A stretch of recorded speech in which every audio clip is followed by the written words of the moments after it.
Hello students, I'm Sunanda Mani. Just now we did the chapter, the last lesson, and now today we will discuss the question answers. Now first question that can be asked from this chapter is, what was Franz expected to be prepared with for the school that day? So Franz was expected to be prepared with the rules on the topic participles. Next question can be, what did Franz notice that was unusual about the school that day? So when Franz reached school, he noticed many things which were normally not there. First thing was, there was no noise, there was no hustle and bustle. Second thing, the children were not reciting or singing anything in unison. Third, the back seats were occupied by the village elders. And fourth, the teacher was dressed up unusually in his special dress which he would wear on special occasions. Another question can be, what had been put up on the bulletin board? A bad news that French would not be taught anymore in the schools of Alsace and Lorraine because Prussia had taken over these districts, had been put up on the bulletin board. Another question, what changes did the order from Berlin cause in school that day? The changes that were caused in the school that day were that the teacher was dressed up unusually, the children were very careful in listening to their teacher, the village elders had gathered there to pay the respects to the teacher and to their country which was no longer their own, and the teacher also wanted to teach them in one stroke. How did Franz's feelings about Monsieur Hamel and school change? Yes, so far he had never liked his teacher. He had found him to be very cranky.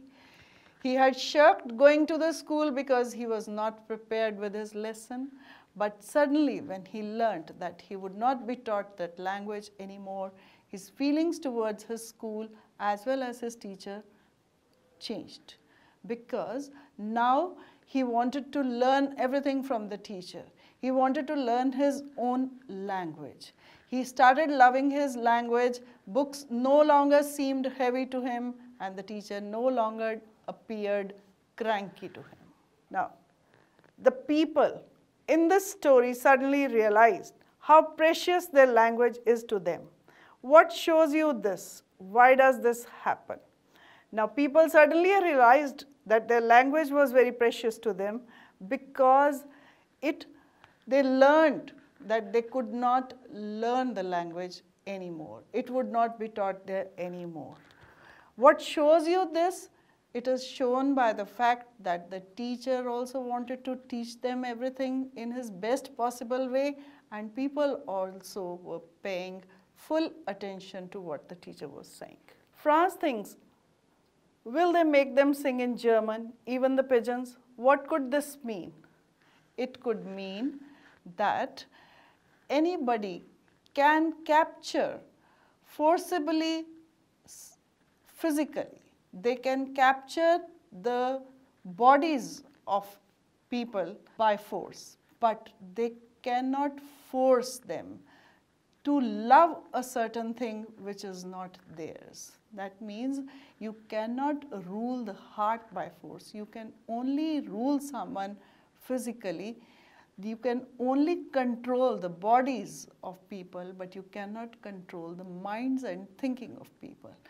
Parisians had captured the towns. They could force them to learn German language, but they could not prevent them from loving their own mother tongue. This is what is meant. When people are enslaved, as long as they hold fast to their language, it is as if they had key to their prison. Now, can you think of examples in history where conquered people had their language taken away from them or had a language imposed on them? Now, these questions, they need to be answered in reference to the history of a certain country. But what we can do is we can explain this line. We can say, yes, since they would speak in the same language to one another, they can stay united, and unity is the key to strength, and as long as they stay united and strong, they can fight for their freedom. Now, is it possible to carry pride in one's language too far? No, it is not possible. Do you know what linguistic chauvinism is? Linguistic refers to language, and chauvinism, the term chauvinism means taking pride too far and having no regard for the other. That is, thinking yourself to be the superior most and the other thing or other person to be very inferior. That is chauvinism. And do you know what linguistic chauvinism means? Yes, we have to explain both the terms, linguistic as well as chauvinism. And is it possible to carry pride in one's language too far? No.